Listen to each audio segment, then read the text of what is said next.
Dinagsa ang Bangko Sentral ng mga kukubra raw ng pera na nagmula sa umano'y ipinatagong ginto. Ang ilan sa kanila nangutang pa ng pera para makarating doon. Pero ang PSP ginit na hindi sila direktang namimigay ng pera sa taong bayan. Saksi si Marisol Abduraman. Nasa 1,000 tao ang sumuod kanina sa tanggapan ng Bangko Sentral ng Pilipinas sa Maynila. Ang ilan sa kanila galing pa sa mga probinsya. Ang 72 anyos na si Adelaida Perez, nag-arkila pa ng van sa halagang 7,500 pesos. Makaluwas lang mula Nueva Ecija. Ano pong pinangako niyo sa inyo? Assistance na pang araw-araw na gastos. Mula Cagayan Valley naman ang nag-arkila ng bus sa halagang 80,000 pesos. Umutang po ako sa anak ko. Ang isang galing Iloilo nangutang pa raw. Bakit po? Di para ang amon nga sinusulong na konstitusyon eh. Magkano daw po? Ang dokumero, 1,000,000.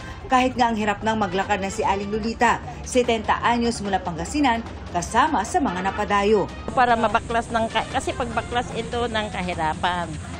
Ang hiling nila, ipamigay ang perang katumbas umano ng ginto. Ito ang tinatawag na ang bagong lipunan, which is printed with the backup of gold, amounting to more than 100 trillion pesos intended for all the Filipino people. Ang kayamanang nakatago dito sa Bangko Sentral ay fully matured na. Kahit pa wala talagang patagong ginto sa Bangko Sentral, gaya ng sinasabi ng umunoy leader ng grupo. Giit pa ng Bangko Sentral, hindi ito namimigay ng pera sa taong bayan. Sa halip, ay sa pamahalaan ito nagbibigay ng dibidendo para sa mga programang mag-aangat sa buhay ng mga Pilipino. Sa gitna ng pagdagsa ng grupo sa BSP, may ilan daw na sumama ang pakiramdam. May mga mangilan-ngilan po na nawalan ng malay, ng hina dahil po sa sobrang init.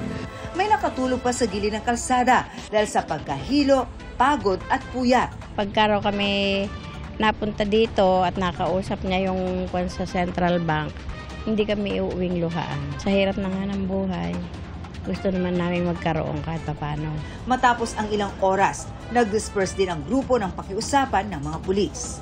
Para sa GMA Integrated News, ako si Marisol Abduraman, ang inyong saksi. Mga kapuso, sama-sama tayong maging saksi. Mag-subscribe sa GMA Integrated News sa YouTube at para sa mga kapuso abroad, samahan niyo kami sa GMA Pinoy TV at sa www.gmanews.tv.